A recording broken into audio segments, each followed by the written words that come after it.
तो बच्चों, हम आपको आज जाति व्यवस्था के बारे में पढ़ाने जा रहे हैं।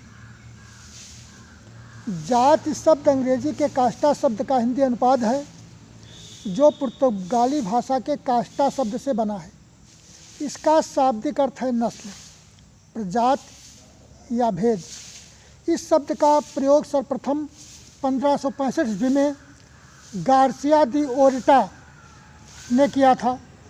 विद्वानों ने जाति की परिभाषा विभिन्न आधारों पर की है, जिसमें से कुछ परिभाषाएं ये हैं कि चार्ल्स कूले कहते हैं कि जब एक वर्ग आनुवांशिक होता है तो उसे हम जाति कहते हैं। मजूमदार कहते हैं कि जाति एक वंद वर्ग है।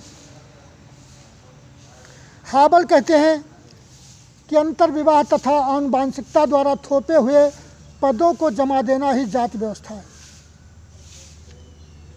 अब आइए देखते हैं कि जाति की प्रमुख विशेषताएं क्या हैं। जाति की प्रमुख विशेषताएं, ध्यान दीजिएगा कि इसका पहला पॉइंट है कि जन्म पर आधारित सदस्यता।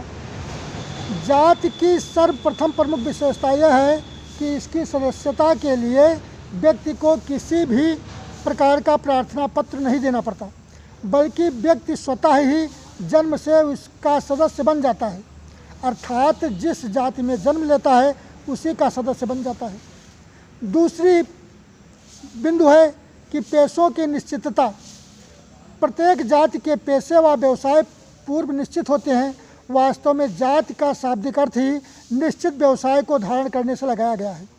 प्रत्येक जाति का अपना एक निश्चित व्यवसाय होता है तथा इसी के कारण विभिन्न जातियों में पारस्परिक निर्भरता पाई जाती है। बिंदु नंबर 3, खान पान पर प्रतिबंध। जाति व्यवस्था में खान पान के प्रतिबंध होते हैं। उच्च जातियों के सदस्य निम्न जाति के सदस्यों द्वारा पकाया हुआ या छुआ हुआ भोजन नहीं करते हैं। भारत में ब्राह्मण शूद्रों के साथ खान पान के संबंध नहीं रखते हैं। चौथा बिंदु है कि सोपानीकरण या ऊंच नीच की भावना।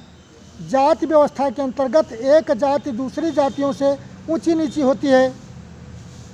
इस ऊंच नीच के कारण एक जाति के सदस्य दूसरे जाति के सदस्य को छूना भी पसंद नहीं करते हैं।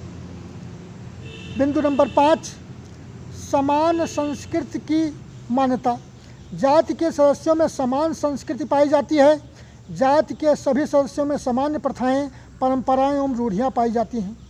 एक जाति के सभी लोगों के रीति रिवाज एक जैसे होते हैं, इसलिए जाति के सदस्यों में एकता व समानता पाई जाती है। बिंदु नंबर 6, अनिवार्य सदस्यता।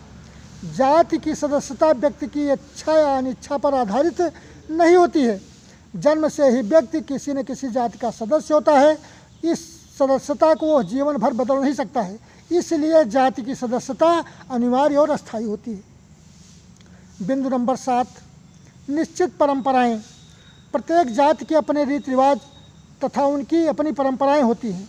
जाति के सदस्य सरकारी कानूनों से भी अधिक परंपराओं की ओर झुके होते हैं।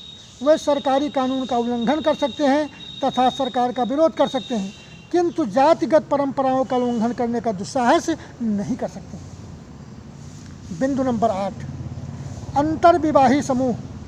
जाति के सदस्यों में विवाह संबंधी प्रतिबंध होते हैं। जाति के सदस्यों को अपनी जाति के अंदर विवाह करने पड़ते हैं। जाति के लड़कों और लड़कियों का विवाह जाति में ही होता है और वे जाति के बाहर के सदस्यों से वैवाहिक संबंध स्थापित नहीं कर सकते।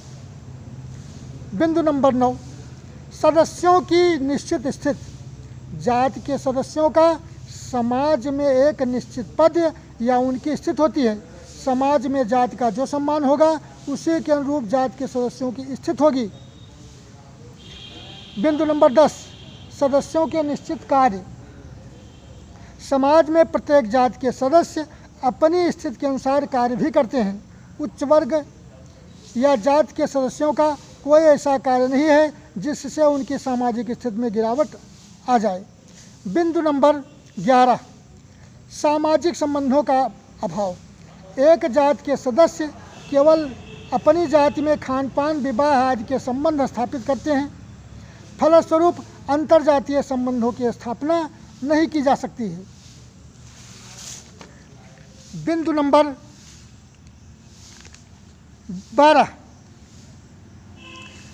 कि जाति की सदस्यता जन्मजात होती है और अनिवार्य होती है। अब आइए देखते हैं कि उपर्युक्त विवेचन से यह पूर्णतः स्पष्ट होता है कि जाति एक अंतर्विवाही समूह है जिसकी सदस्यता जन्म से ही प्राप्त होती है और यह किसी भी प्रकार से बदली नहीं जा सकती है। भारतीय समाज के जाति के आधार पर ही अनेक खंडों में विभाजित है। धन्यवाद।